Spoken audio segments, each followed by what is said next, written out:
If you ask someone to describe what a satellite image looks like, they'll probably point you to Google Maps or pictures taken by astronauts. However, there's a totally different kind of data taken from satellites: radar.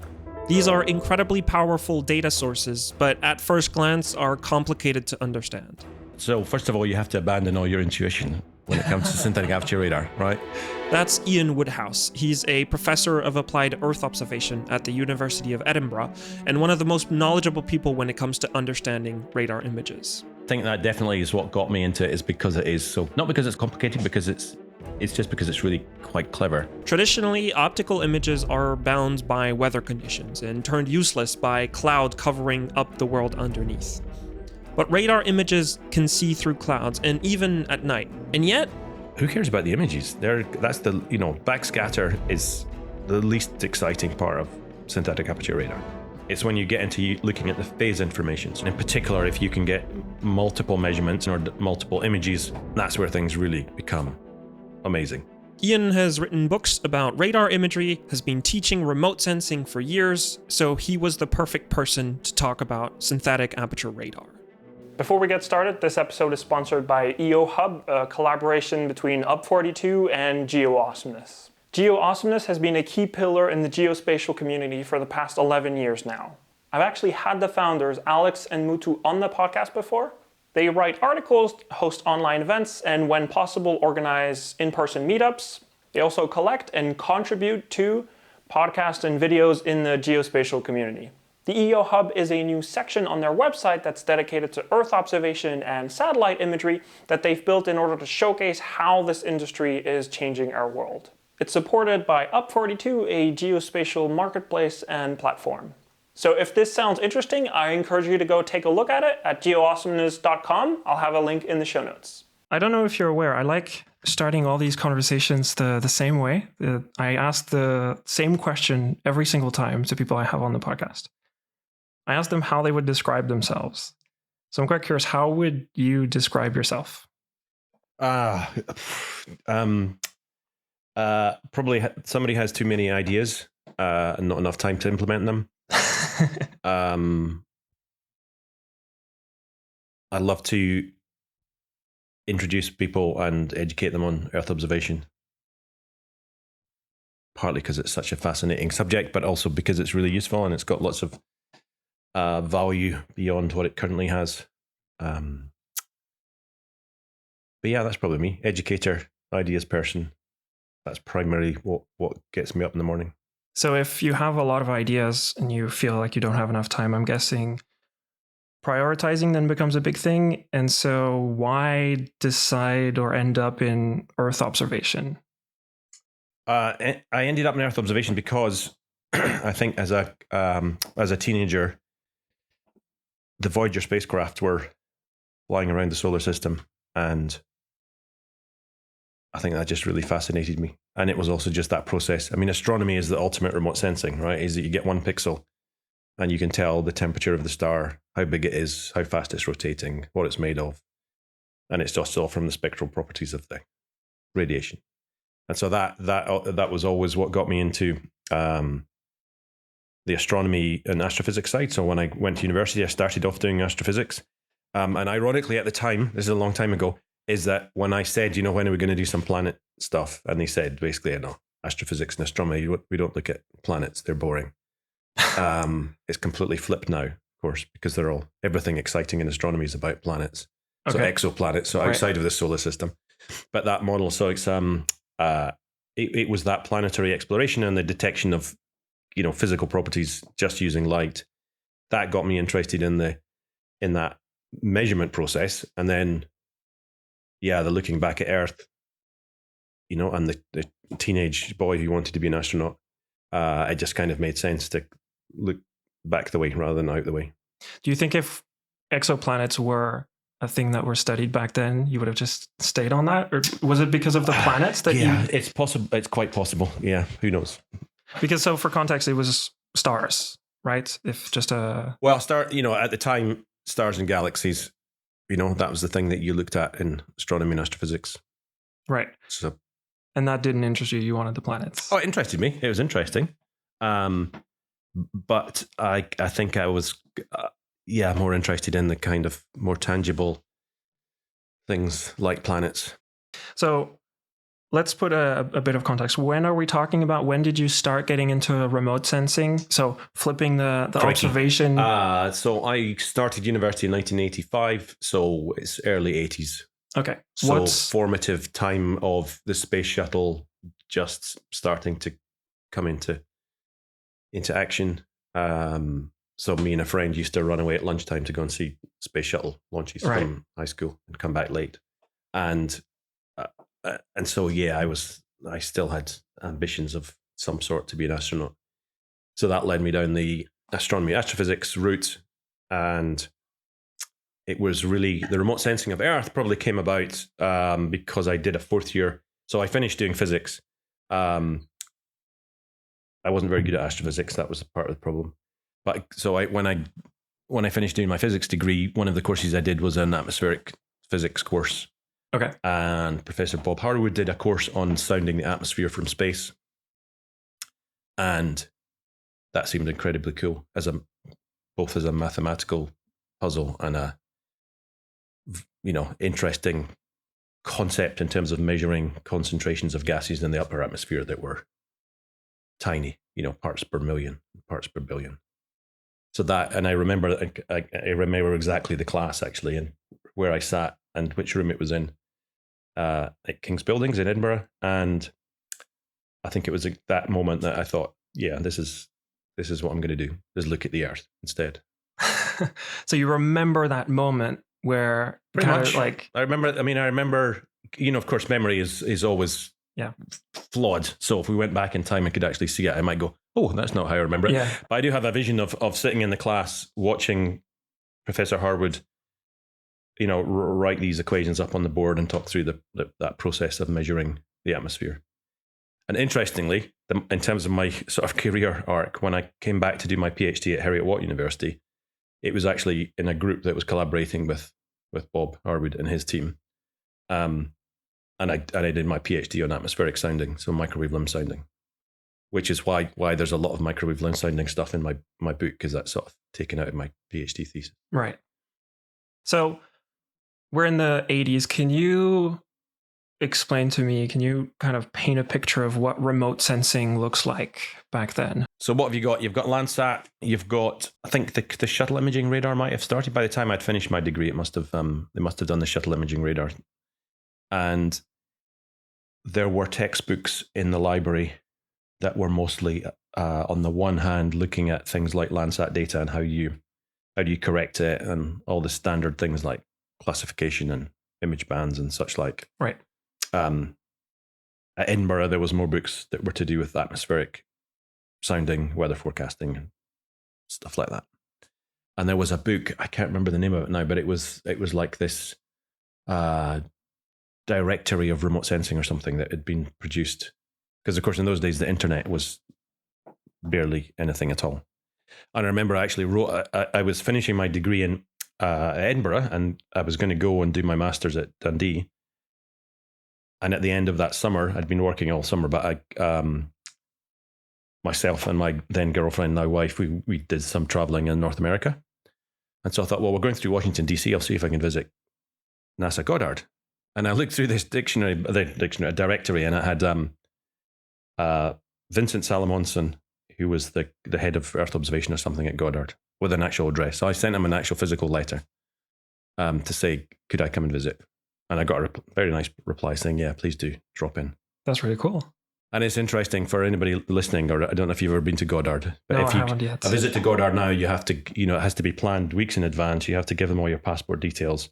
The security is incredible. In those days, so that'd be 1989, basically turned up and they said, oh, we're only expecting you. We didn't, because I had Karen with me. Oh, that's fine. We'll just put you down. Then we just went in. It was like the security was non-existent. Yeah. But Vincent Solomonson wasn't there, but there was a guy called Wayne Bandine, I think his name was. It's remarkable. I still remember this because he must have been 2 hours with us showing us around Goddard and a lot of stuff like the total ozone mapping mission data on the walls and stuff. So there's a lot of things like the ozone hole was key around that time. So there was lots of data on that was being measured. So that was a lot of the remote sensing side. And then going to Dundee, they were the main UK place to download all the AVHRR data. So Professor Cracknell at Dundee was quite famous for doing lots of stuff with AVHRR. So that's the Advanced Very High Resolution Radiometer, which was on one of the NOAA or all of the NOAA satellites for a long time. So what do you see at Godar if you go there? When you saw there, because you're talking about it as if it's a probably pretty pivotal moment as well. In it was. I'll tell you one thing. It made me realize just why NASA is such an incredible organization. The fact that somebody was willing to just spend that time with a student because I expressed an interest in the subject. And I don't know how senior or not senior this person was that was showing me around, but it was the fact that anybody at all was just willing to spend that time. And they showed me, so what did we see? We saw lots of stuff on the walls in terms of new data that was just coming out. They showed us they had a mock-up of the shuttle payload bay for astronaut training and stuff. So we got to see that. So there's a whole bunch of things. And of course, those days, it wasn't you didn't have a mobile phone. So I don't have lots of photographs of the visit. Not sure I've got any photographs. They might have asked me not to photograph anything. Yeah. But it was certainly, it was a key moment, I think, for me. And also, I should make a big shout out for NASA because they were definitely instrumental in my path into my career. Right. Because in my early teenage years, I think I must have been about 12 years old. I literally wrote a letter. I wrote a letter that was just, "Dear NASA, please send me some stuff about space." Ian, with my address. And I sent it to NASA, Cape Canaveral, Florida. Right. And then 2 months later, this great big, huge, fat orange envelope came through with the NASA logo on it. And then somebody had just gone around the visitor center and picked up all these information leaflets and fact sheets and some photographs and everything else. And they shoved it in an envelope when they sent it. And I thought, how incredible is that? This is pre-internet. Now you just go on the internet and you can get all the photographs and information you want. But it was, then I spent my entire teenage years doing that and finding all the different NASA centers that I could write to. So of course I found out that all the planetary stuff, you go to JPL. So I'd write to JPL. And when I eventually visited JPL, I went to the visitor center and I asked the person that was there and I said, well, it probably wasn't you, but thank you very much for, having this institution that is willing to sort of just spend a few moments sticking some stuff in an envelope and sending it back to me. I'm sure there are other people around the world that did that, but for me, it was fairly significant in terms of, I guess it made me feel like it was, it was very current and it was very welcoming and it was an industry that was exciting. Things were happening. And I think you mentioned now there's the internet and you can do that. I think there's something different about someone taking the time to mail you something, even because the internet is more of it's a public vitrine, basically. It's a storefront that anybody goes. But this is different because someone saw your letter and decided to send something back. I think there's, especially when you're a kid, like, oh, someone cared and paid attention to the thing I did. That matters a lot. Yeah, no, it was probably the most exciting times of my childhood was getting these orange envelopes through the door. So the kind of natural question from there is that what guided you or made you want to become an educator as well? Is to I remember the moment I decided to become a lecturer. Okay, so and that was during my master's course when I realized that people were coming to ask me. It was partly because some of the courses were very heavy on the physics and maths, and that course had lots of people from different backgrounds. So I think there was only 2 of us that came from, maybe 3 that came from a physics background. So when Shane Cloud was lecturing everybody about the matrix algebra of polar metric SAR, for most people in the class, it was very much, and so there was a few of us that kind of knew the matrices and stuff and could help the rest of the class. And so they came to you. They might have come to the others as well, but the key thing is that I remember the helping my classmates and them getting it, and I guess I got a big kick out of that. They seemed to get benefit out of the help I was giving them, And I think it was that moment I thought, actually, I quite like the idea of the education side of things. Right. So, and it's in my genetics anyway, because my grandfather was a physics and maths high school teacher. Right. My uncle on the other side of my family is an art teacher, or was an art teacher before he retired. Right. So I just want to make sure I understand. You said the process of explaining to other people helped you also understand. It's not just explaining it to someone else for their benefit. I mean, there is some of that, but it seems like the process also helped you understand better the things that you were working on. That's definitely the case. I'm not sure that's what inspired me to go into teaching. It was more just that sense that, if at any point when you start to realize actually you might be quite good at something, then of course you think, well, maybe I could do this more often. If I'm quite good at it and I enjoy it, then, why not make a career out of it? Some people never get that, and other people will get that early. Some people will find it on multiple things. But for me, I remember during the master's course actually thinking, yeah, this is quite fun. I could do this. Yeah, I'm glad you did, because I learned a lot from you as well on that, like, kind of full circle aspect. Not that long ago, just a few years ago, you put out a lot of things out there for free, basically. You have a lot of resources. I mean, there's the book that's not free, but there is a lot of resources that your name pops up a lot when someone looks up at SAR. And that's also something I want to get into, but I just want to kind of have a bit of that moment of just saying thank you for that, for all that work. Maybe because it's not that visible. Like, you put stuff out there, you don't really know how people receive it. But I worked in SAR for a little bit, and there still isn't that many resources out there. So I want to get into the SAR aspect later on. But some of the work that you've done to try to explain things in relatively simple words, bring examples like that, has helped me personally get that excitement as well about, like, oh, all of these things are the things we can do with that. And it was not when I was 12, a little bit older, but that kind of sharing that spark a little bit, I think is incredibly important. I'm quite thankful for that. Oh, well, you're welcome. Thank you for saying so. So that's why I'm even more excited to kind of be able to talk about it with you now. Certainly, I mean, a lot of the educational stuff I try to put out there for free, because it's, in terms of my academic job, the taxpayers are paying for my time, right? So I take that. It's much more of a common mentality in the US, is that, well, taxpayers pay for it, so taxpayers should get it. Universities generally aren't necessarily always in that same mindset. So the fact that I record my lectures and put them on YouTube rather than making them just within the university system, that's not necessarily the accepted way of doing it. But it's something that's dear to your heart, seems like. Well, that you've thought about. Is it dear to my? Well, it's dear to my heart that we get more people engaged as much as possible.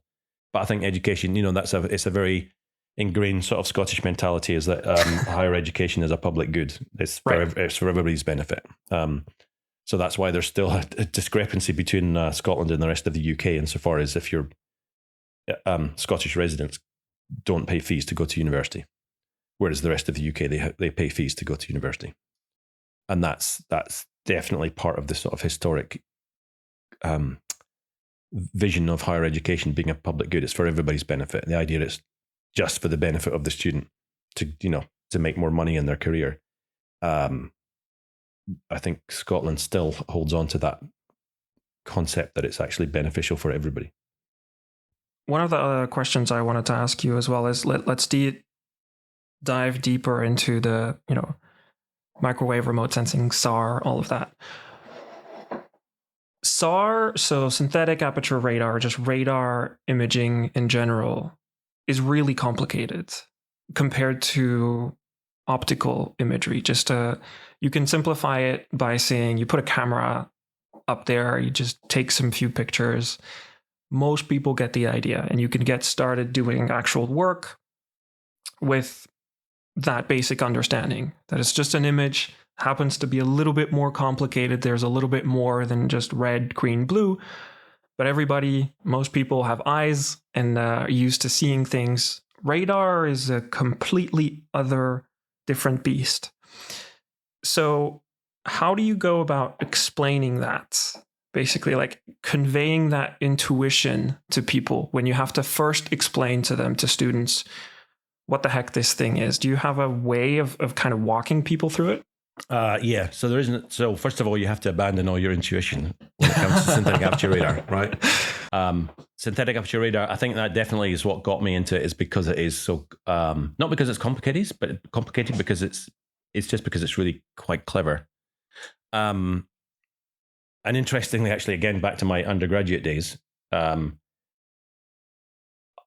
got really into the optics side of things. So one of my projects. In fact, there's two projects that I did as an undergraduate, which are relevant. One I did quite early on, which was to do with the birefringence of materials. So the idea that the polarization of the waves is changed as a consequence of light passing through a material, but it's proportional to the wavelength. So different polarizations are twisted more than others. So depending on the wavelength, they get twisted more. And you can use that in the context of looking at stress on things like plastics. And so what I've still got a picture somewhere of one of my I think it was like a second year project where it was like a plastic protractor, and it was just put between two, like in a vise, so that it got pressurized until eventually it would break. But at each point where we turned the vise, we took another photograph through the polarizers so that you could see all of these little essentially look like fringes of where the fracture is going to happen, because the birefringence changes as the plastic gets more and more stressed. So that was my first foray into sort of the amazing wonders of polarimetry. And then my final year project, which was in an optics topic, was looking at holograms. And what we did. So one of the things that is amazing about holograms. So you've seen a hologram, right? And have you been to like a museum or something that's got a big glass plate museum holograms that are like a sideways glass, and then they project it on it? Well, no, just if you go in Edinburgh, there's a place called the Camera Obscura. So it's an old Camera Obscura up a tower, but it's got a big museum of lots of other optical illusions and stuff. Okay. It's got a whole floor that's just holograms, right?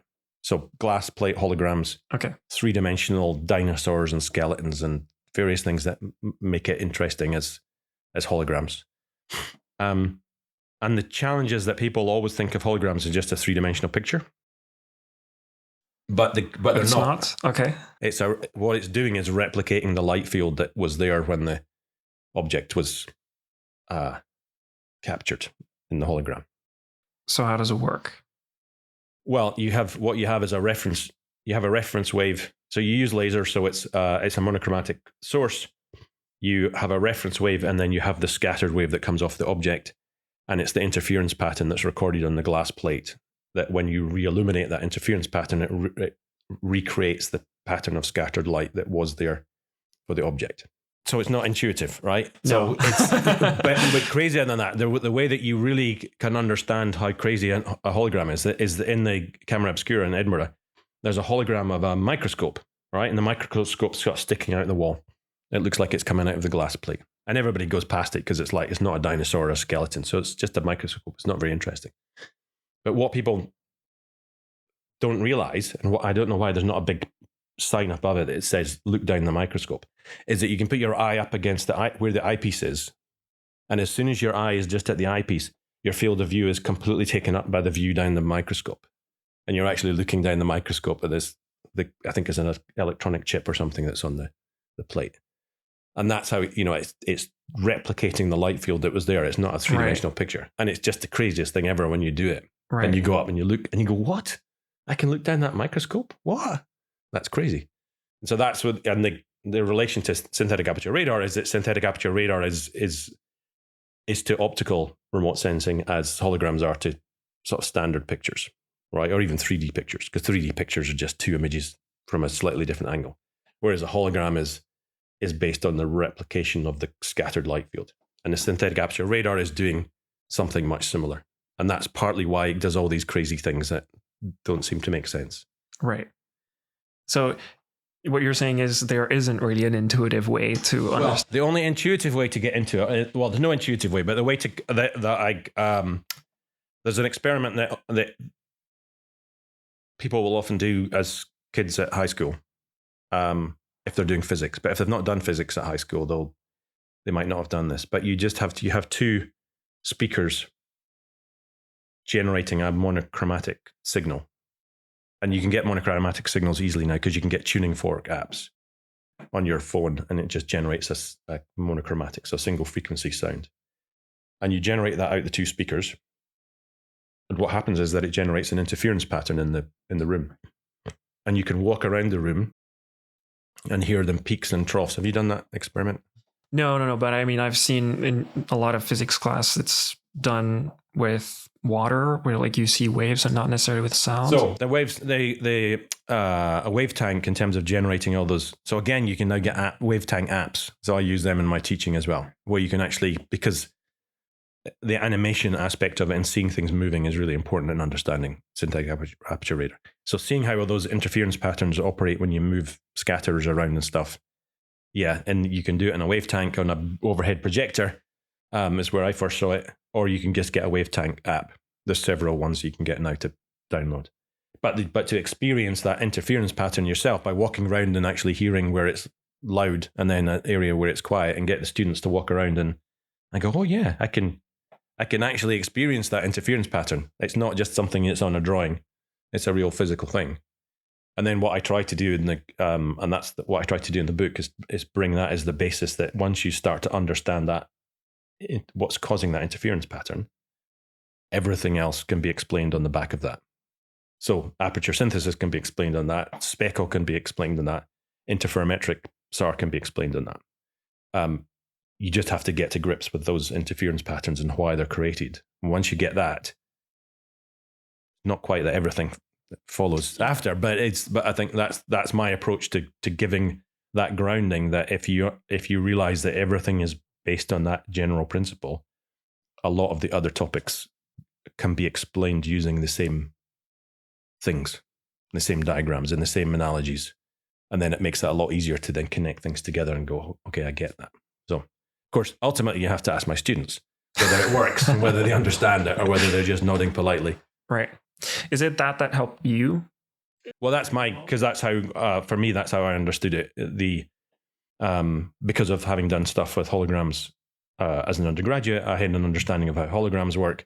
The project I did with the hologram was actually an interferogram. So what you can do with holograms is what we did was had a little, it was me and a classmate, is that we had a little metal bar that had a weight attached to it so that it would bend the bar back.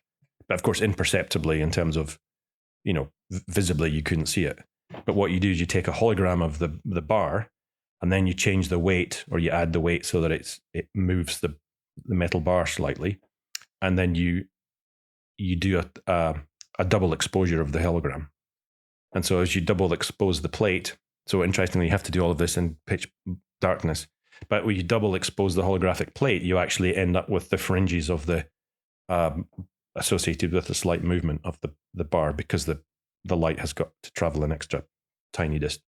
And that's essentially radar interferometry, right? So I was, the concepts and understanding through the holograms is what made understanding interferometric radar a lot easier, because, well, I'd done it already in a holographic context.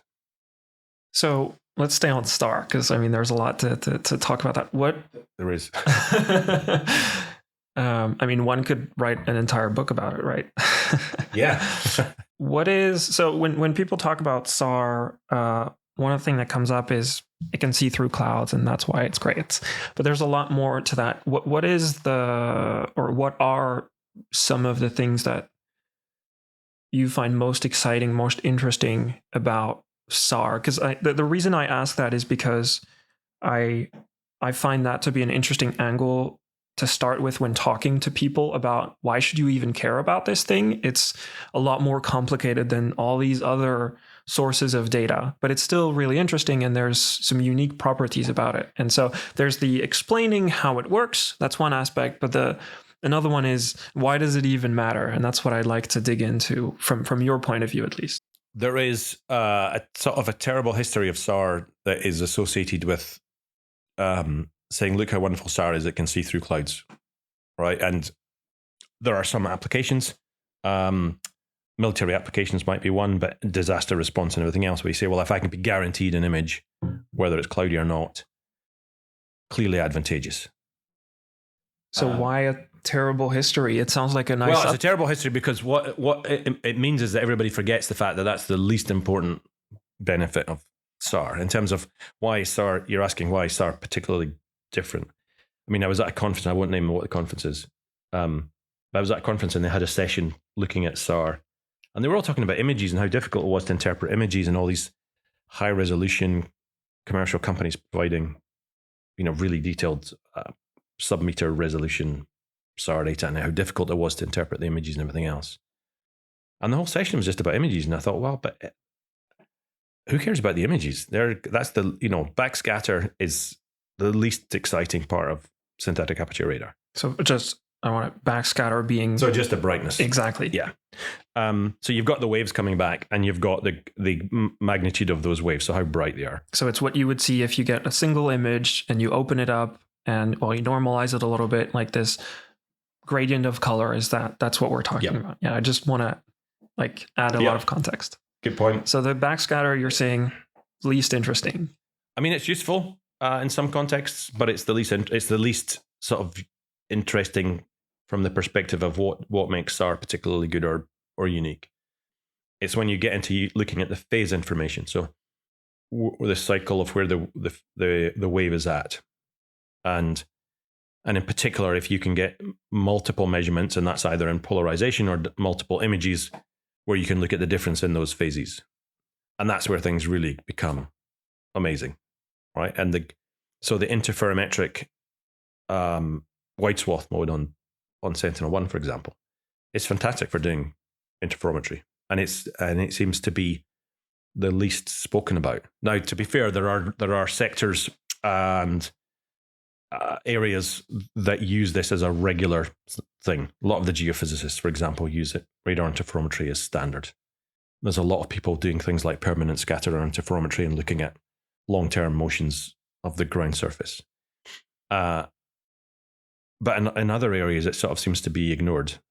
I'm very glad that I'm hoping. I was informed that there will be some interferometric coherence magnitude that layers that will come onto Earth Engine soon, or sometime in 2023, which is fantastic from my Earthblox perspective as well, because bringing in coherence magnitude is a completely unique kind of measure that is just incredible in terms of what it's potentially able to do. It's most famous for being able to detect very small changes in the surface, and so unsurprisingly, the military therefore have got a lot of interest in that.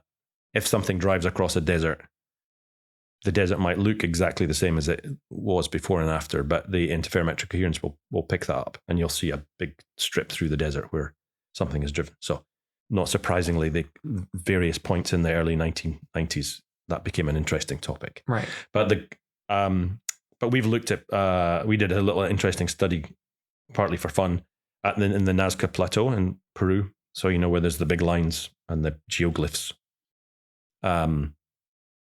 It is, Eric von Daniken made it famous in the 1970s by claiming that these were landing strips for alien spacecraft. But so it's a big desert plateau. Virtually nothing ever happens on these plateaus. And that's why these 1,000-year-old carvings on the surface of the desert are still visible, and they're still there. And if you look at the optically, or if you just look at it every day, you can go back and everything just looks exactly the same. But if you use interferometric coherence magnitude, you can actually see where people have driven across the roads. You can see where a very occasional rainfall has washed across some of the pampa, because just randomly moving the stones on the surface in fractions of a wavelength, so centimeters, is detectable from space. So that just as a simple measure of things like change, and I think we've still to see lots of new applications come about from that. So if we can get it onto Earth Engine and Earthblox and make that easy for people to get a hold of, I think there's going to be lots of interesting stuff that will suddenly appear that we didn't know we could look at with coherence magnitude. So again, I like trying to rephrase, make sure I understand. The value of SAR is kind of exponential for every new image. So if you have one image, you have a certain value. If you have two images, it's more than the sum of the two images in terms of that's kind of a good value. way of looking at it. But if you have optical, it's quite linear. If you, well, maybe a little bit more, but if you get another image, all you can do is has it changed from the previous day you have an image, but it's only kind of a visual inspection. You can't really you can't have a whole entire new data set that's created just by adding one more image. But in SAR, you can do this, but you need like the value of that kind of grows, let's say, exponentially with the more images that you have. That's a nice way of putting it. Yes. Right. Exponential might be steeper than but the general idea. Absolutely. And the thing is that phase information it's a geometry thing. So the way to think about SAR is that SAR is really good at measuring geometry. So rather than, the very small movements. So when you start to use the phase differences to detect change, there's a famous one of London, for example, using permanent scatter interferometry. And you can see geographical things in the image in terms of where the ground has risen or sunk. And it's not noise, right? It's definitely geographic patterns. And then you look at the scale, and the scale is minus 4 millimeters a year up to plus 4 millimeters a year.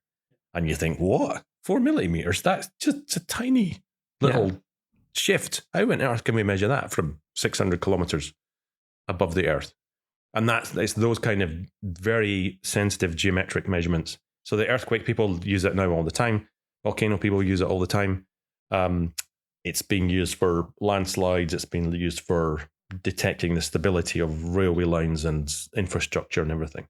So in an engineering context, there's a whole area of synthetic aperture radar which is just using that as a regular thing, and it's often forgot about in some other sectors where we go, oh, you can see through clouds.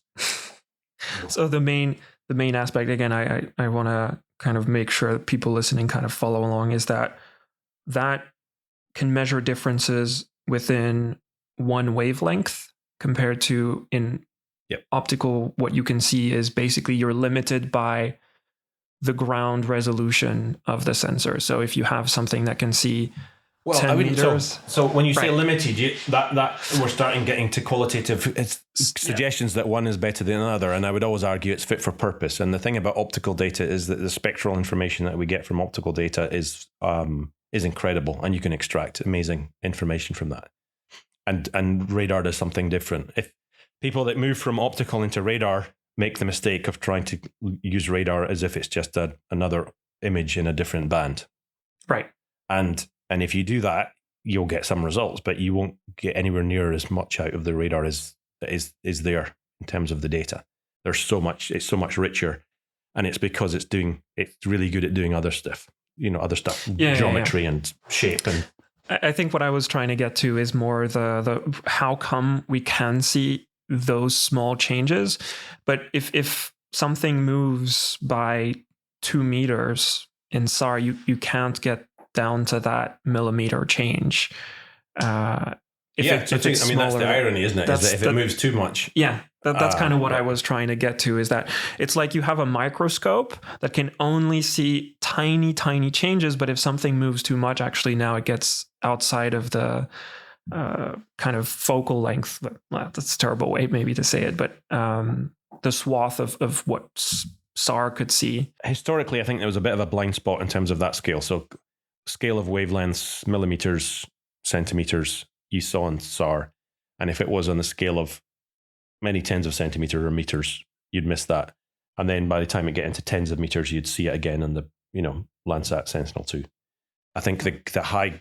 That's interesting. There's this like blind spot. I think there was. I think that's less so now that you've got commercial satellites that are filling in that gap, so that you can get, what is it? Albedo's now got a license for 30 centimeter resolution data. So those kind of changes that are related to maybe landslides or other things, earthquakes, is that you'll be able to see those changes now from the high resolution before and after. Whereas you go, not very long ago, you couldn't see those scale of movements. You either had to be very tiny or quite large, and there was a missing bit in the middle. And that missing bit's being filled by these high resolution. Yeah, that's really interesting to think about. It's not we're going lower and lower and lower, but we've actually been very, very small, but we're kind of bridging the gap. I never thought about it like that. So one of the interesting things I wanted to discuss with you is going on the history aspect a little bit, and specifically the military history of a lot of remote sensing. Yep. I know that's something that you've mentioned a couple times. I've seen you mention online a couple times that is something that you make sure in the teaching that you do, in the education that you do, that students and people who are learning understand that it has a lot of military history and background. So there's kind of two questions. Can you provide a bit of a history lesson? And then why is it so important for you to communicate that as well? I'll do that in reverse order. I think it's important. It's important to communicate it because students have to be able to engage in that topic. They have to be able to understand that the Venn diagrams overlap considerably in terms of, military intelligence interest and environmental or other civilian applications. Is that in terms of the technology? So we see that just now in, commercial companies, especially the commercial radar companies, are being paid to collect tons of data all the time over the Ukraine, right? I assume mostly American Department of Defense is paying for that. But and that's partly because you can see through the clouds and you can see in the dark, so you're guaranteed to have that coverage all the time. So I try to make sure that my students kind of understand that they can't step away from the discussion, right? They can't say, I don't want to have anything to do with things that are related to military intelligence and defense. It's like, well, the whole history of synthetic aperture radar, or the whole history of radar is as a military tool. Right. So radar is a military tool that we have found civilian applications for. The classic false color composite, where you put your near infrared into the red channel. So you get your red, green, and blue color composite, and you put near infrared into the red into the green, and the green into the blue. Those color. Do you know the history of where that color? No. Do you know the color composite type? I mean, it means that all the vegetation looks red. Yeah. Right. The history of that was color infrared photography, because the way that the color, the chemical bands for the different colors for the color infrared photography is that's how it recorded it, so that when you process the film, is that the film layer that was sensitive to the near infrared would look red, and the film layer that was sensitive to the green would look red. I've lost track. I need to write that down. But the different channels, and that was developed as color infrared photography in order to overcome the fact that people were using camouflage, right? So it was a military tool in order to identify that, well, if you used to use optical photographs in your surveillance, right? So, World War I, they were already taking photographs from aircraft to try to map out where everybody was. And then people said, well, we'll just paint camouflage. We'll paint our tank. So you painted green. Yeah, we'll paint it green, and then you won't see it in amongst all the vegetation. And they said, well, okay, let's develop, because the tanks aren't highly reflective in the near infrared and the vegetation is. So we'll develop the color film that we can use for surveillance, so that the tanks will turn up dark amongst the very bright vegetation. And so that color banding comes from that color infrared photography. Now, interestingly, military has all moved on. So camouflage paint is now highly reflective in the near infrared, right, to get around that. So they've had to move on. But our remote sensing community still use that color combination as a kind of a default, where the vegetation looks red. You pick up any introduction to remote sensing textbook and you flick through it, and you'll see a picture that's got the vegetation looks red. Why do that? That's a weird thing to do. And it's only because historically that was the color bands of the near infrared color photography. Because you're trying to see the difference between the vegetation and the other thing that you're looking for. Exactly. So when that other thing that you're looking for, if that's what you care, you kind of look for something else. But it turns out it's actually also great for seeing vegetation. And if you care about vegetation, you can just keep using that. Yeah. I mean, it identifies the vegetation pretty easily. And then, most of what we know about the history of the Arctic sea ice is from military measurements. And so I think it's important that we kind of engage and recognize that that's, we are inextricably linked to military surveillance. And that's partly because civilian inventions will be used by the military, and military inventions will eventually be used by the civilian domain. Right. I mean, pretty much. I'm not... could I find evidence? I'm pretty sure. I think it's not. I think it's well documented that most of the origins of the very high resolution optical sensors that came into the civilian domain, round about the turn of the century, were companies that had been building these things for military contracts for a while, and then the technology becomes declassified so they can sell it in a civilian domain. I mean, in radar, in the SAR world, that's exactly what's happening as well. Is if you want to start a company, it's going to require a lot of upfront money, a lot of upfront capital to be able to build that company that builds and launch satellites. So you want to be sure that some people are going to be able to pay for that, and you can make a profit off of it. So that means you need huge contracts that justify all that upfront investment. And right now, it's still a little bit up in the air as to whether there's commercial applications that can sustain those industries enough. But there are military contracts that can support this. So it's also true in the SAR world. In a lot of the companies that are being built are only able to exist because of the huge military contracts that can sustain those companies. And then they have to go on to try to see, can we make it work with commercial down the line? So I think there's an interesting difference between Europe and North America in that context. Right. So I think American companies, especially in the SAR domain, have an advantage because they will get big contracts from the DoD to keep the lights on.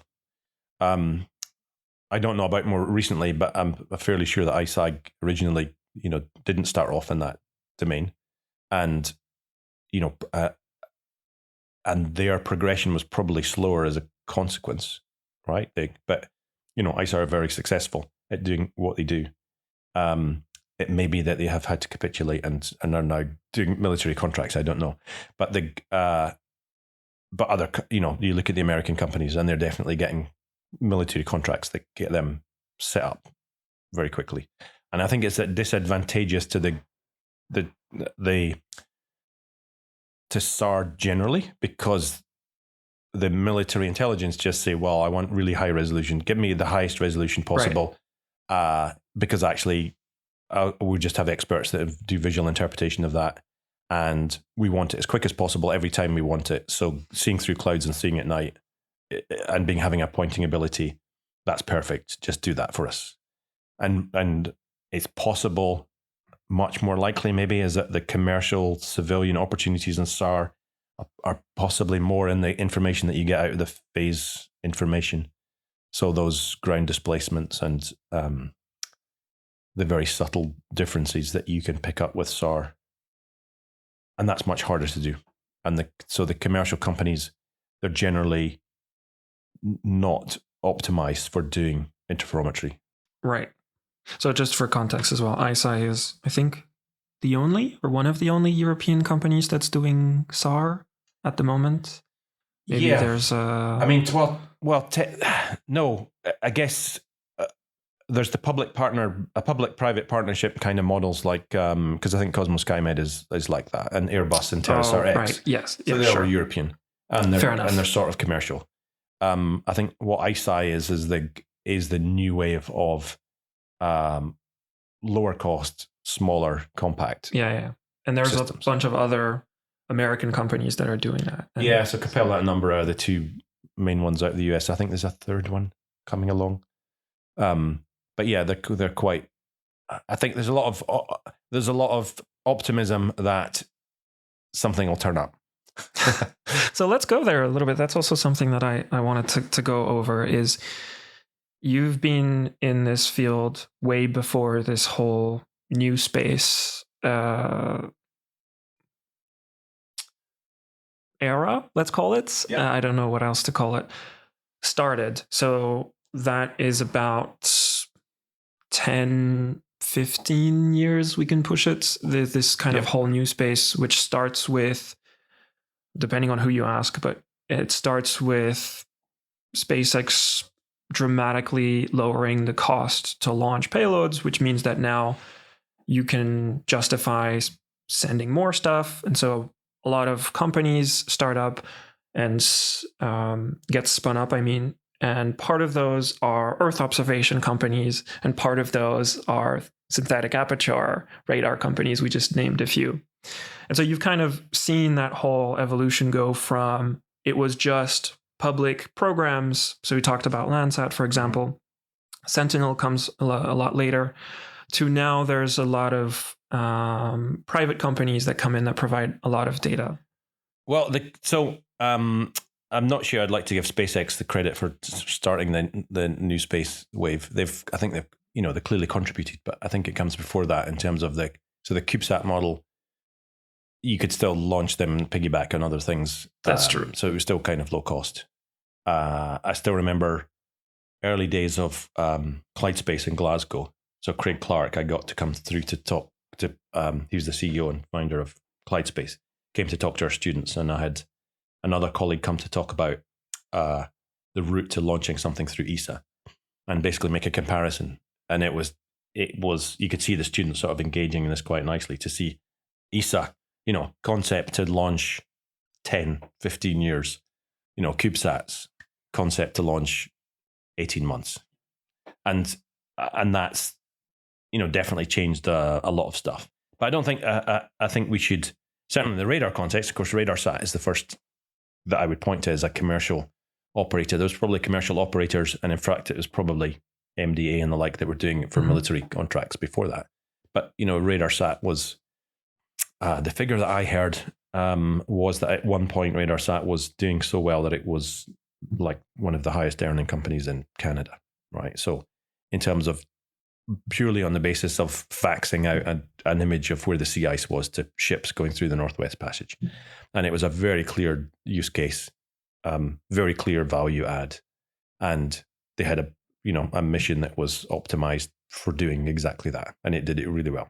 So as a commercial operator, that's an example of, and I think sometimes we forget that they've been going for 25 years or something, and have, really were the pioneers in terms of a commercial radar system. What was your other question? I forgot now.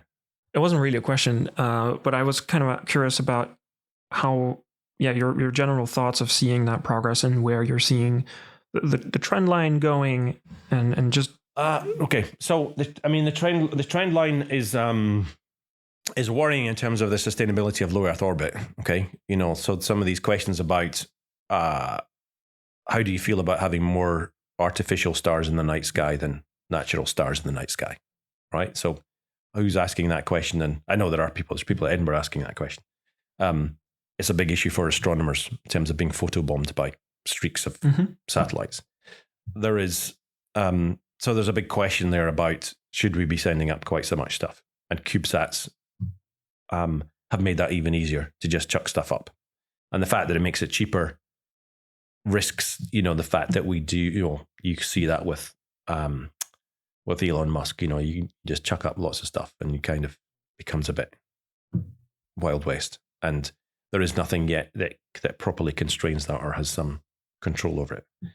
And so I think we have to be careful about that. And I also know that, I've got a colleague, so Steve Hancock's doing lots of interesting stuff in terms of trying to develop a new concept for spaceborne LiDAR. And he published a paper looking at the economics of it. And it may be that, some cases like that, the economics of it say actually a medium-sized satellite is better than a swarm of, constellation of lots of little ones. So there's lots of different scenarios where in fact we might start to go, well, that was a phase that we went through and we've kind of saturated that. And now we realize there's actually some very specific use cases. And this is what these kind of missions will do that. So I don't think we've quite passed that wave yet. And Planet's a really good example in terms of getting the coverage, and because of the cloud cover in the optical domain, you want to make as many measurements as you possibly can to try to increase the chance that your pixel doesn't have a cloud in it. So there's models like that kind of make sense. And I think they've done a good job at demonstrating that actually collecting global data, there is a good use case for that. And I think we see that now with the Sentinel data, is the fact that we can look backwards in time. So every year, all that historic data becomes more and more valuable because you can look further back, if you know what I mean. So it's so there's some things that I think that we've made great advances in that for Earth observation in the whole new space side of things, and I think other things will maybe just actually come back a little bit and revisit what the optimum is to do the mission it had. Do you think that's because right now we are trying to just get as much data as we can, and so we're sending as much satellites as well as we can? I mean, it's a proxy. If you have more satellites, you can have more data. That's not exactly true, but it's a good proxy that if you have more satellites, you can have more data, and we're not quite sure what to do with it yet. Is that kind of your point? I think it's definitely the case that we don't know what to do with all the data, and lots of people are hoping that one day it'll become useful. There's definitely a bit of that, but there is also Earth observation satellites that don't always make the news. Yeah. That are just doing regular standard stuff, right? The old guard of old space kind of things that are still collecting data. They're selling data. They've got applications. They've got business areas where people find it useful to have that information. I think weather satellites is like a really good example of some of the most useful Earth observation satellites that get pretty much no attention, yet everybody uses. Absolutely. And the entire weather forecasting, the global weather forecasting system is entirely dependent on satellite data. So are they the only Earth observation data that is truly operational? Well, the Sentinels, I guess, are getting there, but certainly up until the Sentinels, the weather satellites were the only ones that were truly operational, insofar as if one fails, gets replaced immediately because we can't do without it. As opposed to lots of other, satellites which were nominally research, and if they failed, well, you get around to replacing it eventually. But the Sentinels, I mean, that's what's been amazing about the Sentinels, is that they're moving to that model.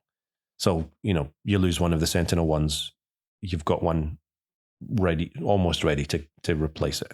So it's not quite in the stage that you can replace it very, almost instantaneously. But it's there is a reduction in service, but there's not a loss of service. So let me ask you maybe a bit of a philosophical question, but it's a very broad one, but I like asking it.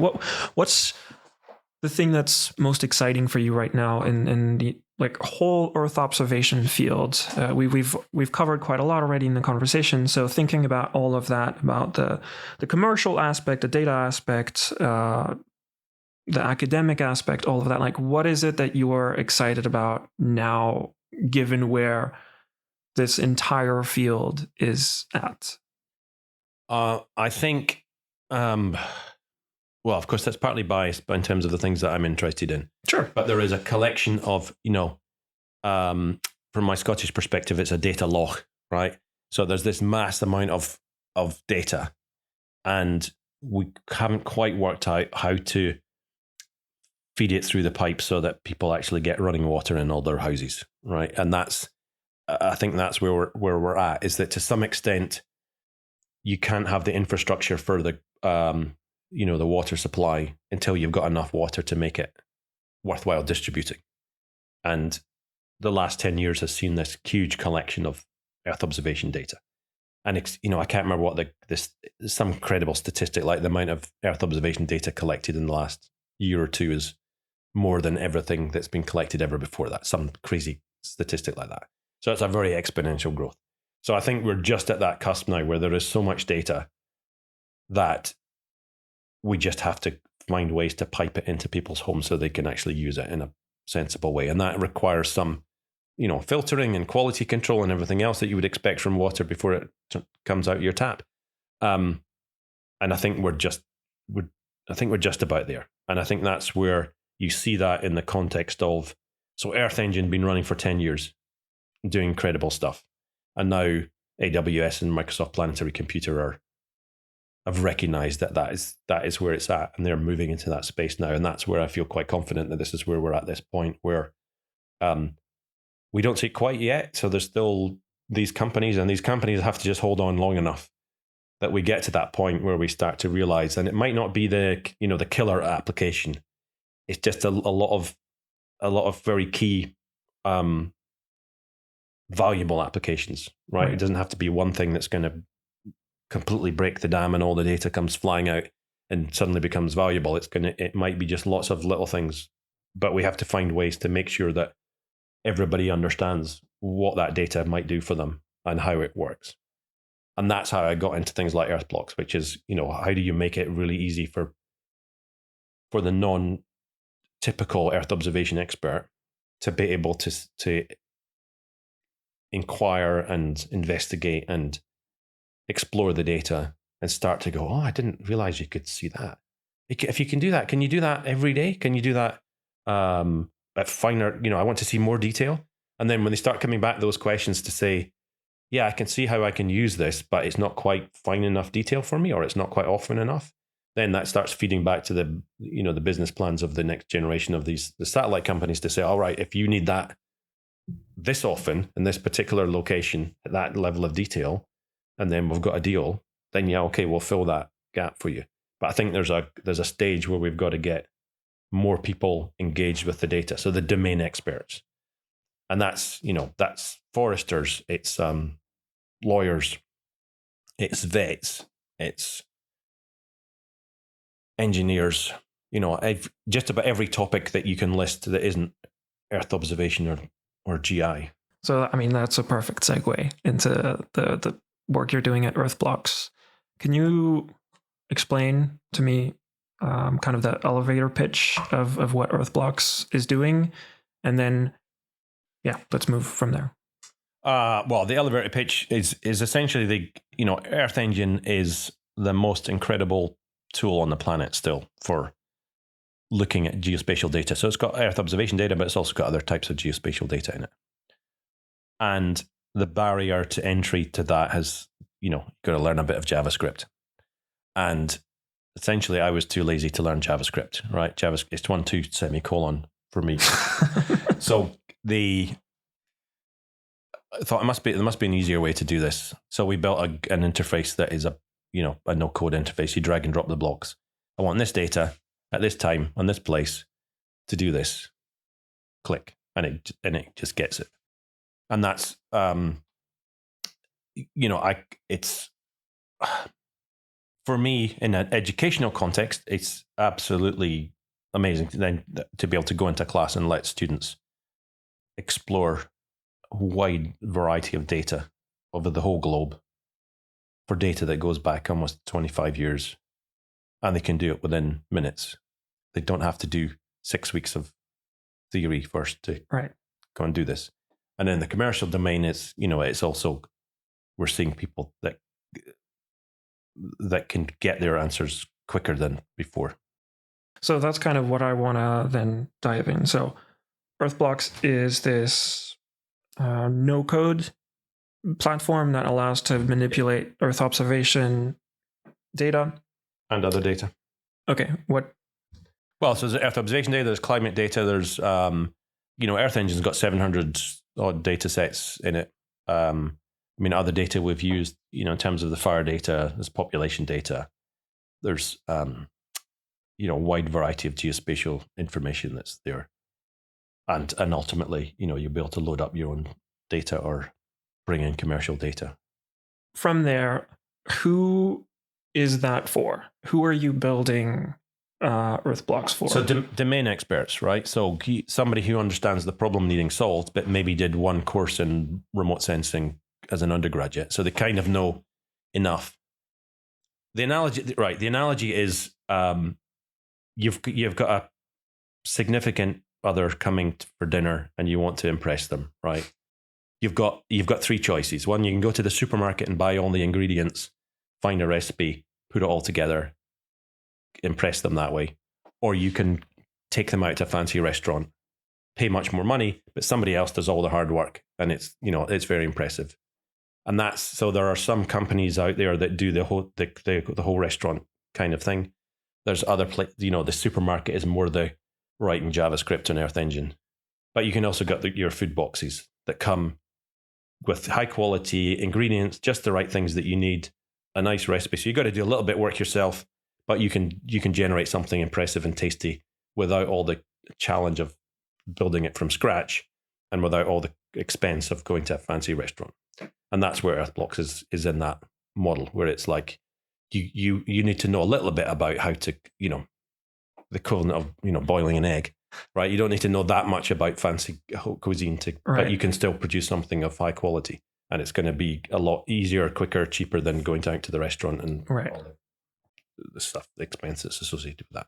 So my next question is around the business model and how making money works. I like understanding, like, where does the money come from and how it's working. So if we stick on that analogy, a lot of these cooking like middlemen, not middlemen, but like second option, if there's your three options, there's the very fancy where you go, you pay a high price, but you get really good stuff. There's the supermarket where you have a lot of options, but you need to figure out what you pay, and you only pay for what you need. And then usually that second layer is a subscription model or something like that, where you pay, I don't know, every month and you get 4 boxes every month, something like that. Is Earthblox going for something a little bit similar? So yeah, Earthblox is a SaaS, so it's a software as a service, a subscription based model. And is that based on, because there's data as well, it's not just a service, it's data as well. So how does that kind of come into the business model? Well, it depends. If you want to use commercial data, then that's an add-on, right? But all the data that comes as your standard collection is available to use. And so what are some of the feedbacks that you've gotten from Earthblox? Like, who are you talking with? Do you have maybe examples of some of the users? You're talking about the domain experts. Do you have a couple examples that you could talk about maybe? So there's some examples, I think, on the website, but the key thing is that what we're finding is, so nature-based solutions is a big one. Insurance companies are another one. I mean, they're the two that are our major one, and education. So those three are probably the largest activity just now, and they find it faster, quicker, easier, and it's usually, I mean, a good example. I won't say the company, but there was a financial company at the University of Edinburgh recently doing a workshop, and I was talking to somebody at this company who kindly came up and reminded that he'd been in my class some years before, and it's like, well, he was a classic example of of the kind of person that's going to use Earthblox, is because they're actually now in the domain of finance, not in Earth observation, but they've done enough of a background to kind of know the principles and the basics. So they know kind of what they want to look for, kind of understand the idea of selecting red, green, and blue to produce an image. So they're not at zero, but they're now in a domain which is, and they wouldn't consider themselves an Earth observation expert. They'd consider themselves now a finance expert. And so they're, that's the kind of person that's going to find the most, or the kind of organization that's going to get the most out of it. I want to play devil's advocate a little bit for a while. So a lot of the remote sensing world, geospatial, is used to a lot of open source as well, be it on the data and the tooling. And so you said there are many platforms. There's Microsoft Planetary Computer, AWS is starting some things, and then there's Google Earth Engine. That's, I think, the oldest of all these kind of platforms that exist. And one of the common criticism of Google Earth Engine is that it's a bit of a walled garden. It's that you come in and you kind of have to play by Google's rules. But that's something that's seen mostly by the people within that community who are kind of used to the open source. So how do you think about that? Because Earthblox then is built on top of Google Earth Engine, I imagine. So does it also put you in this position where you're kind of playing by Google's rules compared to building something from open data and open tools where you're kind of more in control, let's say? Has that been a decision factor as well? So there's two questions in there, right? So the Google Earth Engine, it's interesting in terms of people's perception of it, and people's concerns about using Earth Engine.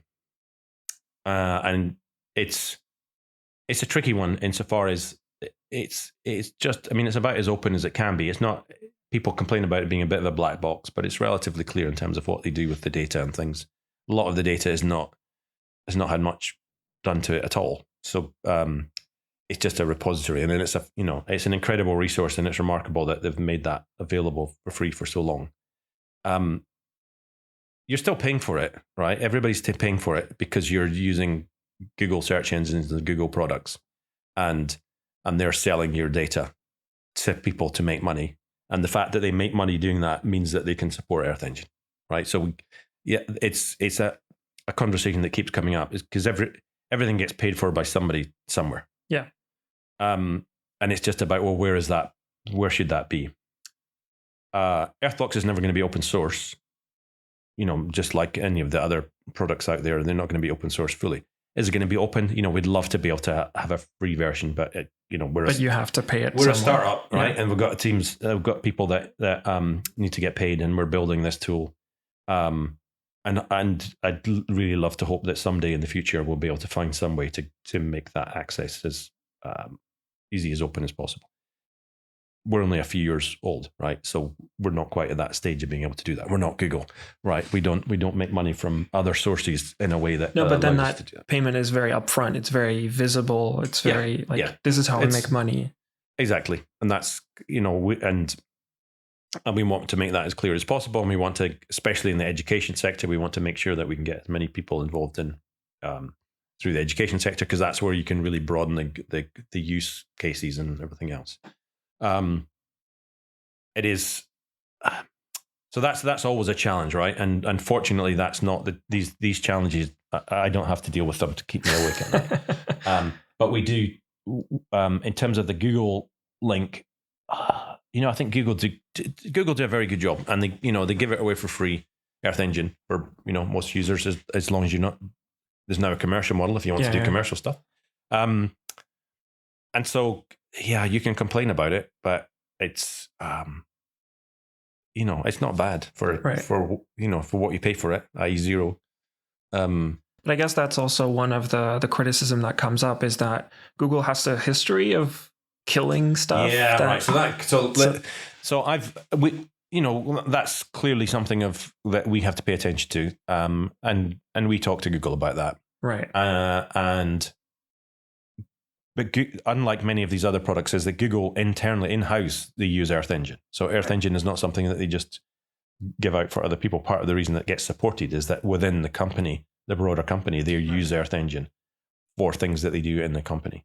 And the fact that they've now moved to the commercial model and through the sort of Google Cloud angle is that that's actually made it much more part of the core stuff that they do. Right, it's not just a periphery. So the chances of it being dropped are virtually zero. So you feel like there's more less chance of that happening, basically. Like you can't guarantee any of these, but you can't guarantee anything, basically. But that is worth taking the risk of building something on top of it, if I understand correctly, right? Absolutely. I think the risk was next to zero before they went commercial, and the risk is even less now. So I want to come back to the education aspect, and one of the things I hear as well, and I'm very curious to have your stance on, is that a lot of the value of open source in the teaching environment is that these are tools that can be then taken outside of the academic world. So we were talking about Google Earth Engine just recently announced that they have a business model, basically, like you can pay them if you want to use Google Earth Engine in a commercial application, but it's free in the academic area. And so how are you thinking about that, where having tools that are helpful in the academic world, but then are harder to use or more expensive to use outside of that? And the reason I'm asking is also because companies like Esri, for example, or Microsoft do that, where they have a software that is free, very cheap, very easily to get legally, for example. In an academic world, like, they turn a blind eye. So you get used to those products. Again, I'm playing a bit devil's advocate here. And then once you are outside of that world, that's kind of where the real cost starts ramping up. As you said, the money has to come from somewhere. And so I'm curious how you're thinking about that. So that is, that's a good question, because, and it's a challenge, for me to sit here and say, yeah, of course I want everybody to use Earthblox because I want everybody to get access to Earth observation and make that even broader. And on the other hand, you say, well, you get all these students using Earthblox, but then they'll go off and into a company and then they don't have access to it, so they have to get them to pay for it. That's the challenge, is that that's the same for every piece of software, right? In anywhere. And there's always a place for open source, right? So there's some very good tools for QGIS, for example. But QGIS is a real pain to load up on a Mac. And there's other things like that make it it's never going to be the same as other commercial software, right? But that's not the type of software that Earthblox is aiming to replace anyway. It's quite different. So it's a challenge that the alternative is say, well, we'll just charge students to pay for it, so at least they know that it costs money. Yeah, I guess my point being more about, we talked about JavaScript or Python, and it's, I kind of think about that as learning to read, for example, compared to having someone that can read it for you. About is it worth? That's what I'm curious about. It is, there are open source alternatives, but they're not perfect because they have a much higher learning curves for a lot of them. And QGIS is great, but there are some limitations, and that's kind of what I'm curious about. I'm not trying to get to one is better. I'm trying to get how you're thinking about it. So interestingly, that came up in the seminar I was giving yesterday. That came up in the question as well. Is that I don't see, in an educational context, Earthblox is not replacing our master students at Edinburgh all learn to do Python, right? We're not going to say, oh, you don't have to learn to do Python anymore. Right, because it's not a one-size-fits-all solution. Well, in particular, because they, that's my model in terms of the typing pool, which we can maybe get to. But is that our master students are going to be people that go on to build the next generation of tools like Earthblox. Where Earthblox is valuable is that I get to teach across a much broader group of people. So we can potentially now start to get lawyers or law students doing a little bit of, they're doing environmental law.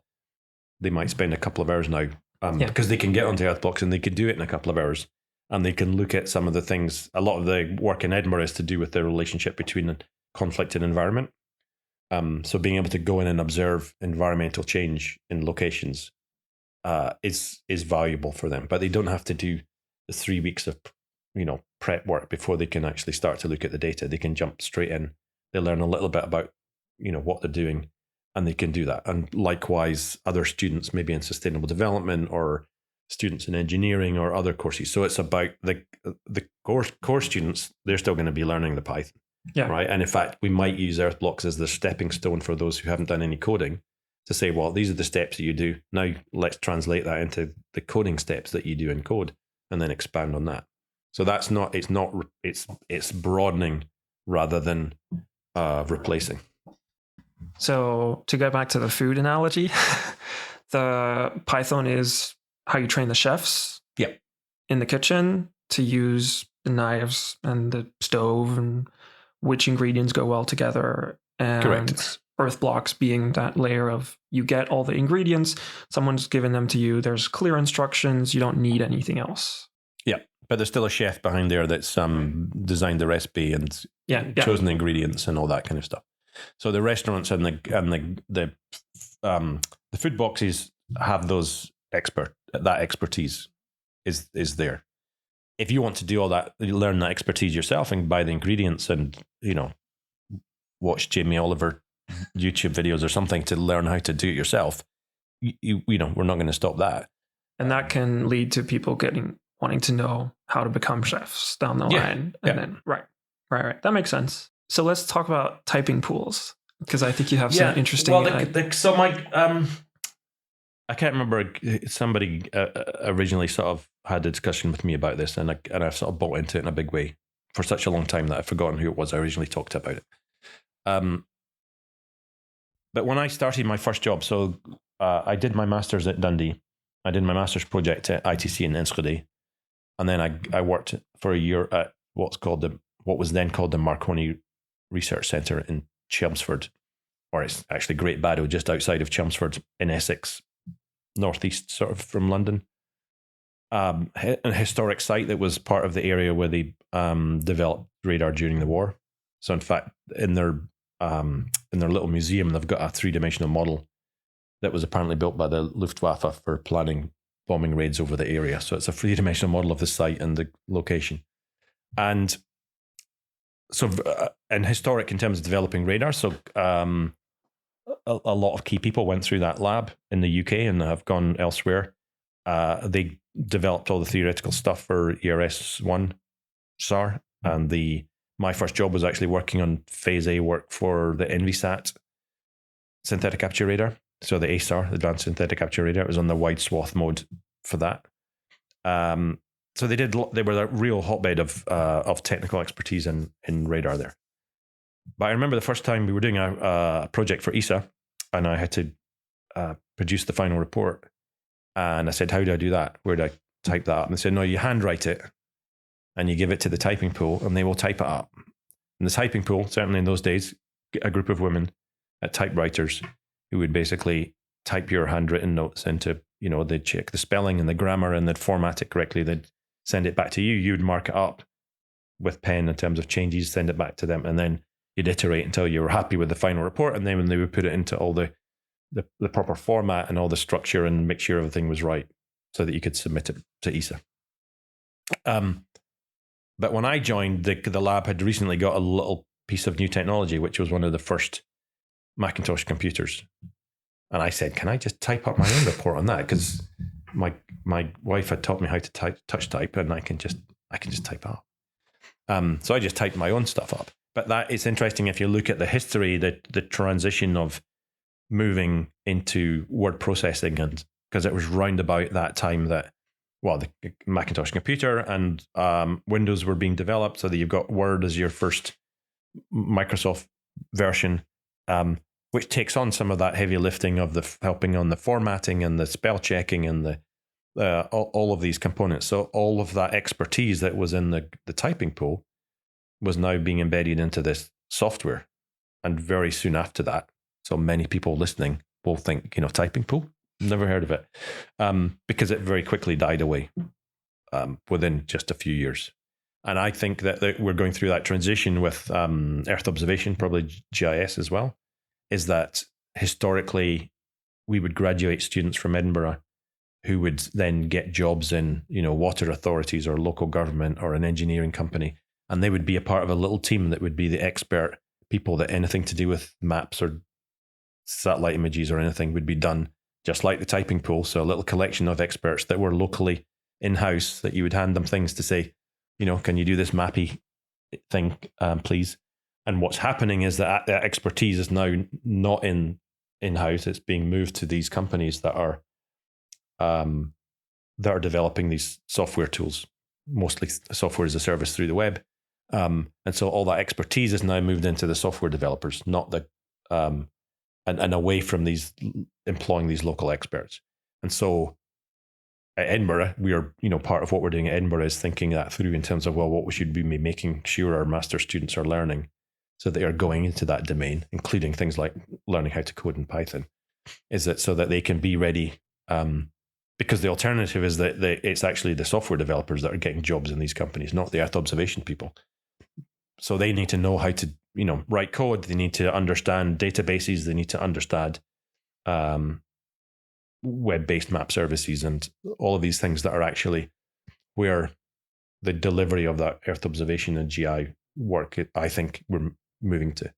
And if you look at, because Aravind and his nice graphics to do with lots of logos and things. If you look at all those logos and the software as a service, it's all as a service, on the top of these columns, and there's all these logos of companies. And it's like, these are all the companies now that are soaking up that expertise, so that the companies that are using them don't have to employ people that have that expertise. And that's a challenge for us at Edinburgh as educators, to make sure our students are going prepared into that work environment. But that's also what I see, Earthblox is merely another example of that, is that the expertise is now in this company, so that the clients of Earthblox don't have to employ that expertise.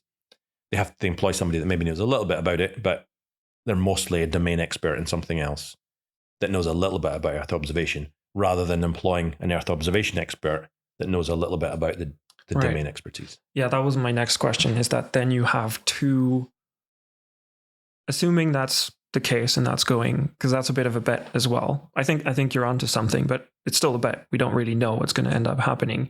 It seems like there's two different options. Either you help people on the receiving end at getting better at using those tools and making other decisions in their domains, or you go the other side, you go deeper on the software. I'm guessing you're seeing that opportunity as we have to go deeper on the software side. With my university hat on, it's both. It's making sure that our master's students that are doing Earth observation and geoinformation management, or our GIS students, are going deeper and understand the core basis. They're not as somebody put it, I saw recently, we're not just graduating students with driving licenses for pieces of software, right? Is that they've got to go a bit deeper than that. But the broader brush, the widening that capture, is that we can now use tools like Earthblox or other tools to make sure that a whole range of other master students or undergraduate students are getting a little bit of flavor of what you can do with Earth observation, because they can jump in quickly and they can do things that are quite remarkable in terms of scale and the depth of what they can do very quickly with a very short and shallow learning curve, so that we can make sure that all these other people, the environmental lawyers or the accountants or the business school people or the carbon management or sustainable development, or all these other students that would not normally ever commit to a 10-week course to really get deep, can now get it, can get a flavor of it, and can start to find out what is possible, so that they go, well, once they go out into the wide world, they go, oh yeah, Earth observation data might actually help in this particular problem that we've got. So I want to take a little bit of a step back from that and kind of ask you, how do you take that step back to see things like that, whether they're right or wrong? But it seems like you've put a lot of thought into thinking about that, because then it affects how you have to decide what courses to teach for the next few years. So, but how do you get to that point? Do you have ways that help you think through? So this is a more general question, more than just the Earth observation point of view. Like, have you found things that have helped you just through that thinking process? I think the most important thing for that thinking process is just listening to other people.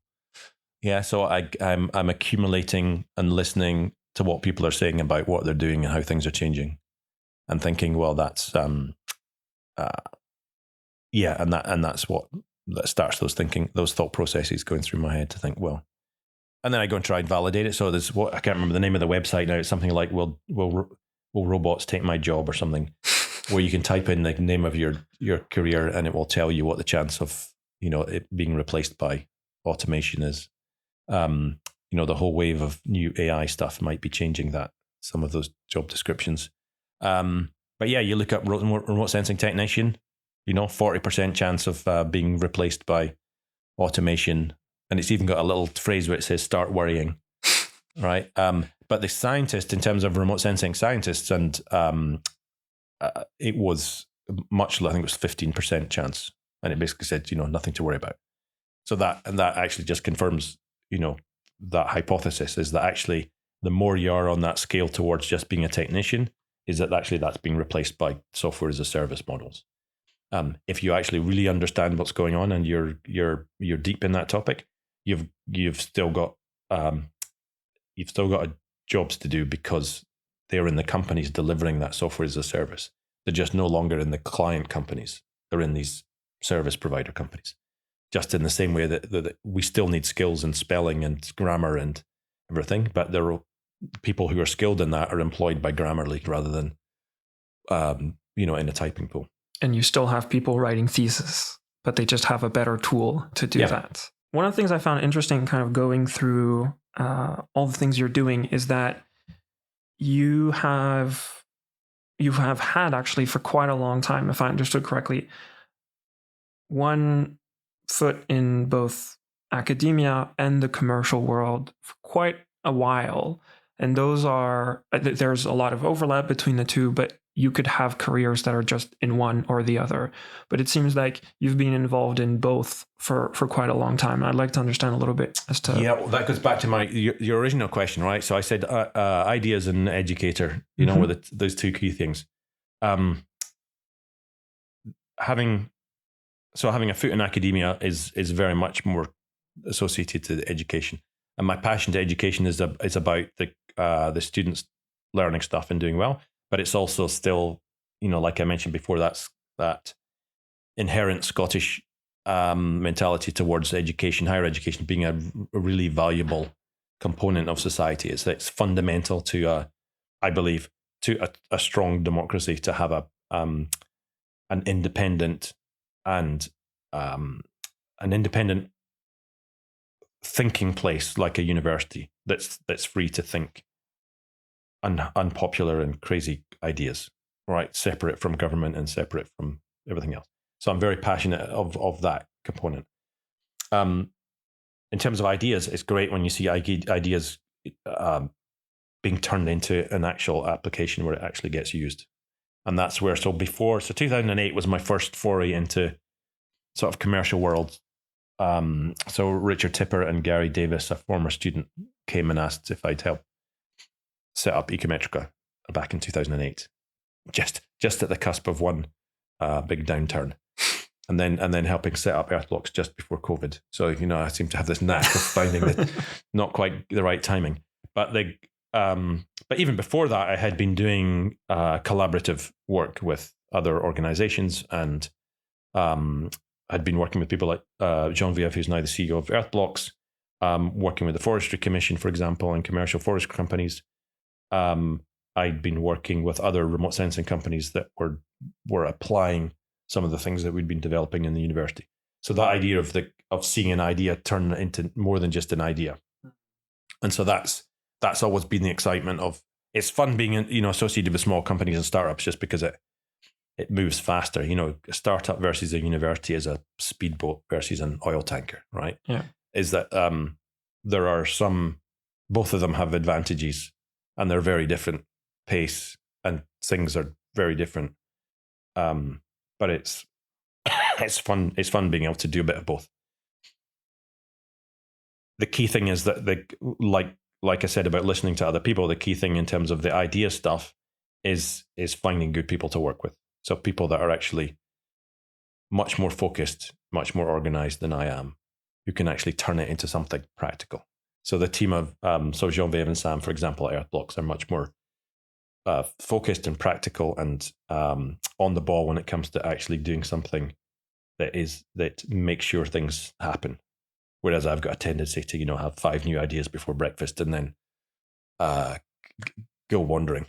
But so that's why I get involved with the industry side of things, is because you see those ideas transform into something which is actually happening. Right, rather than it just remaining an idea and something mocked up over the weekend, is that you work with good people that can can take that idea and actually turn it into something that's useful. Do you think that's helped you refine the process of having ideas? Like when you realize you understand better what it takes to go from idea to execution? Yeah, I'm probably better at prioritizing and filtering things out. I think it's fair to say that my colleagues at Earthblox still get lots of ideas thrown at them, and I leave it to their good judgment to filter out which ones are good and which ones aren't. Right. Do you think it's important to have that view of both? Like, do you feel like it helps you in being a better academic, but also in the commercial field? Like, do you feel like those help you really get better at it compared to, because it's more being a general rather than really honing down on one of them? I'm definitely, yes. I've always been better as a generalist rather than I've never been particularly good at any one specific thing. I tend to be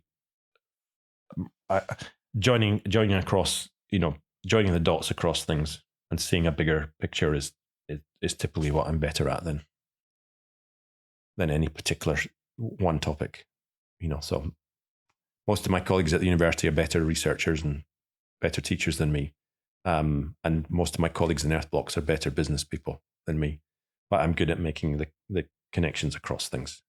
And I guess that's where somehow I can add value. Right, yeah. To both. Again, moving topic a little bit, we've talked a lot about the scientific aspect of it and the business aspect a little bit.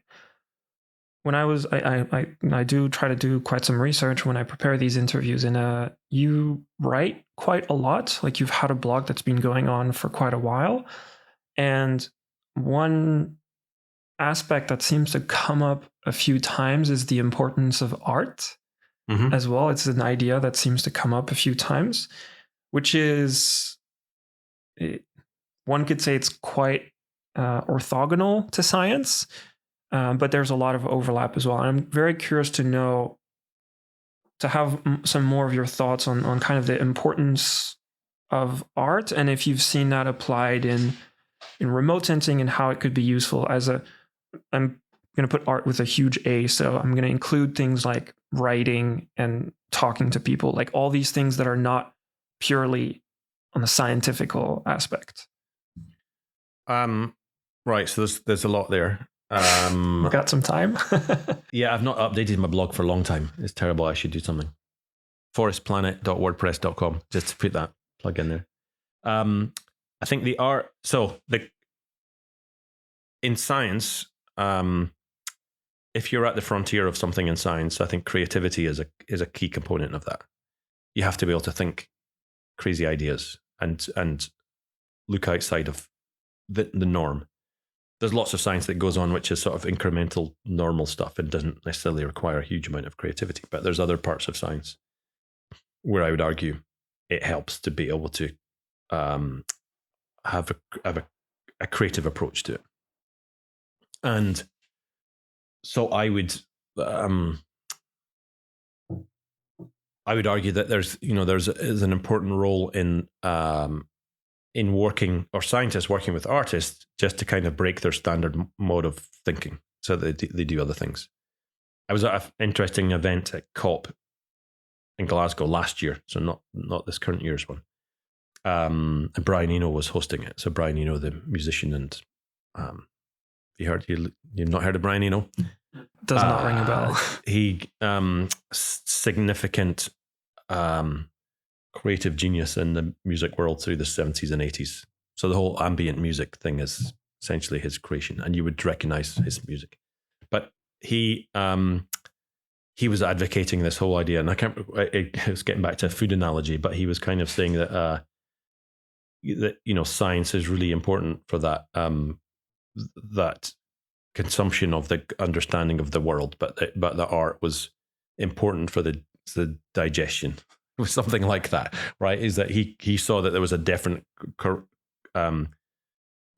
need for art and science to work together, and that was partly to do with that creativity, but it was also the fact that art helps people come to terms or fully digest what is happening in the science. And it was COP, so it was in a climate change context.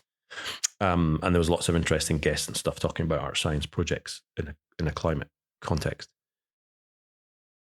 It's also the case that one of the key things that artists and scientists have in common, especially artists and mathematicians, is that, or theoretical physicists, I might say, is the power of abstraction.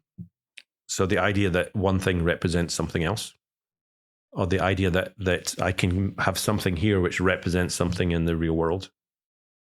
That's something that artists are always engaged with in terms of that process of how you represent the world, whether it's an experienced and perceived world, or whether it's you're trying to represent a real world. But that idea of understanding it and representing it in some way that can be used in other ways. And that's essentially what, mathematics and science does, is that you have X and Y and P and Q, in equations which represent things in the real world. So that idea of abstraction is a key overlap where artists and science, the Venn diagrams are definitely overlapping there. And it's, so there's lots of, I think, tools and ways to discuss and ways to break down preconceptions. A lot of these things, I think, are important ways in which scientists and artists can work together in very constructive, interesting, creative ways. What do you think should be the kind of creative journey, or what might have been yours as a scientist or someone who navigates closer to the science aspect? The reason I'm asking is that I have this sense that for a lot of people who are interested in the math and the physics, especially the theoretical aspect, but also software engineering, there's a very clear path as to how to get better. Like, you can take a course, you can learn some of the formulas, you can try to understand the equations or the software packages that you need.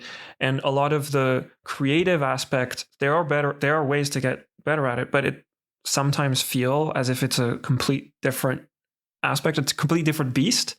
So I'm curious just if you have maybe advice on or kind of your journey through that. If it's so important, like, how do you get better at it? So how I get better at? How do you foster creativity? Basically, you're saying, again, it's tricky, right? Back to the problem of like we talked about SAR. There's the why, and then there's the how. And so we've gone on the why it's important. Now I'm curious at how, basically. I think we can do a whole other podcast, I think, on the studies that look at how you foster creativity and everything else. It's I guess I do that through the process of, in my classroom, for example, of mixing that up, right? Playing music in the breaks, or getting people to draw pictures rather than just write stuff. And it's not necessarily an artistic thing, and the students maybe aren't aware of the fact that I'm trying to, stimulate parts of their brain or just get them to think in different ways by doing that. But that's the kind of mechanisms that I would do in order to, to generate that. And then, more broadly, it's also about, it's the art of linking things together that might not seem ordinarily linked. And that's maybe, is that a learned skill, or is that something that it might be something that I just had a natural aptitude to do? Do you have an example, maybe? Something that you could use in the classroom, or? Well, I guess, even Earthblox is an example of that, in terms of doing one thing over here and doing another thing over here, and then saying, actually, why don't we just connect these two things together, and that'll actually solve my problem. And so it's not necessarily from areas that you would think of. So that idea of why not? Why not do that? Let's connect these things together and try it out. And sometimes it doesn't work. Yeah, of course. And that's where, it's an interesting thing in terms of watching Twitter just now, right? Is that clearly, Musk is doing exactly that, is that he's trying out lots of stuff, and lots of stuff will fail and he'll just throw it away. And some stuff will work and he'll keep it. And meanwhile, it's chaos for the rest of us actually trying to use it. But I think that's what he's trying to do, is to just throw ideas at it and brainstorm, and we're just the guinea pigs to test which things work and which things don't. not advocating that as a method, but that the idea of the general idea of just trying things, like, why not? You've written quite a lot as well. And one of the things I saw that you wrote was a small book of advice for PhD students. Oh, yeah. Yeah. And so I kind of want to, so there's a lot of really practical advice on, it's not just for PhD students. I think there's a lot of advice on, there's some really specific things about how to write your thesis, but there's also some really general things like eating healthy and exercising and things like that. And so I want to kind of wrap all of that up for people who might be listening, who are students who are kind of starting in their career. What advice would you give them? What advice would you give to people starting out in kind of this field of the whole Earth observation thing, but kind of that could apply broader as well? I think I think it's on one of my other blogs actually is my 6 guides to success. And one of the key ones is being lucky, right? That's one of the things. Nobody writes a book that says, "Oh, I was successful because I was lucky," right? People write books to say, "I was successful because I ate this stuff for breakfast and I cycled 3 miles every afternoon," or something. To have some bizarre list of things that say, "These are the go through this recipe and you'll be as successful as I am." And of course, it never works because a lot of it is to do with the individual and it's to do with whether or not they're lucky. I think learning to understand understanding yourself and knowing why you're going on that path. It's one of the things that it mentions at the beginning of the PhD books, right? So it's the same for anything. Is that why a PhD is a little bit different because you're really committing. You can start a job and you can leave it within a couple of months if you don't like it. But you start a PhD, there's generally that sense is that you're in it till the end, because leaving halfway through is probably generally discouraged and seen as a bad thing. Shouldn't necessarily be that, but it's probably perceived like that. So yeah, just you need to know who you are and where you're going, basically, and then be a bit more being kind is one of the the key bits of advice I try to give people, and that's being kind to yourself as well as to others. So don't work weekends if you can avoid it. Find some time for yourself. Don't get caught up in that, especially in academia, where there's a risk that you get sucked into a rat race that makes people feel they have to be working late in the evening and working over the weekends and everything else. And even in a PhD, that perception that you've got to be completely 100% into it. It's like you probably don't need to be, it's probably less, certainly lots of studies that will show that you're less effective at actually making sure that you're taking those times out and having a life as well as the thing that you do. Because ultimately, Earth observation is not the most important thing in the world.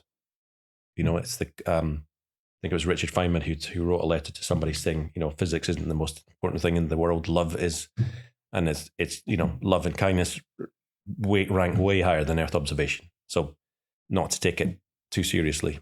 So it's generally it's advice like that I'm always going to give people, is that you have to the path that you take for your career, and especially these days your career can change, right? So you can try things out. And if you try Earth observation and it doesn't work for you, then go and do something that does. That sounds like pretty good advice.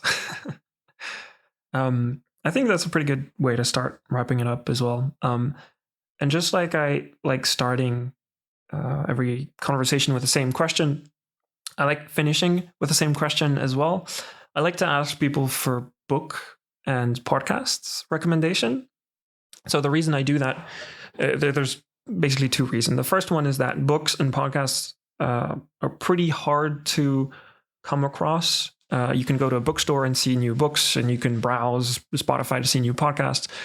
But a lot of it is through word of mouth. And so I hear about a lot of new things by just asking people. So I do that. And then the second reason is I think it's quite telling on people as to just what are they interested in reading and listening to.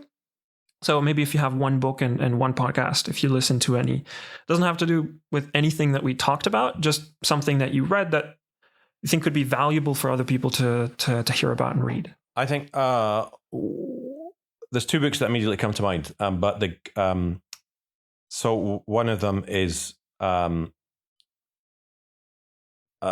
forgot what it's called now. So I'll come back to that. The most important one is Daniel Kahneman's Thinking Fast and Slow. Right, Thinking Fast and Slow, I think, has been the most influential to me in recent times because it makes you realize a lot about the way that human beings think. It makes you understand a lot of the flaws in the way that people think, and being able to reflect on that and think, actually, I probably make some of those mistakes too, is really useful. I think it also makes you understand how other factors influence decisions that are maybe made in your life. So a classic one in an academic context is, why does my grant not get funded? And, more often than not, it probably didn't get funded because you were unlucky and it just didn't, in that random shuffle of it being reviewed by a panel of so-called experts. I say so-called because they're experts in their field, but they're not experts in judging whether or not this grant is going to be a success or not. Because no grant panel ever that I've ever come across actually goes back and looks at the rankings that they gave the grant applications and then compares that to the rankings of the quality of the outputs afterwards. So if you don't have any feedback, right, you can't be an expert in making a decision on which one of these is best, right? So that's a classic one in Thinking Fast and Slow, that idea that feedback is a vital process to that learning process.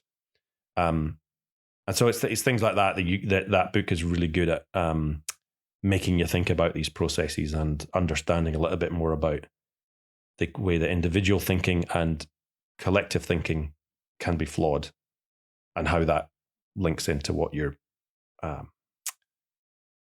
whatever it is you're doing, whether it's in an academia or business context, or in fact a life context. I remember the other one. It's never split the difference. Do you know that book? Do you? Right. So I'm not supposed to give two books, but that's all right. I like that one. And one of the things, it was very practical and it had very clear. So it's a book about a former FBI hostage negotiator talking about how to do negotiation. And one of the interesting things I remember from it is not to ask that why is an antagonistic question. And I thought that's really an interesting idea. You can actually apply that to just about every conversation you have with people.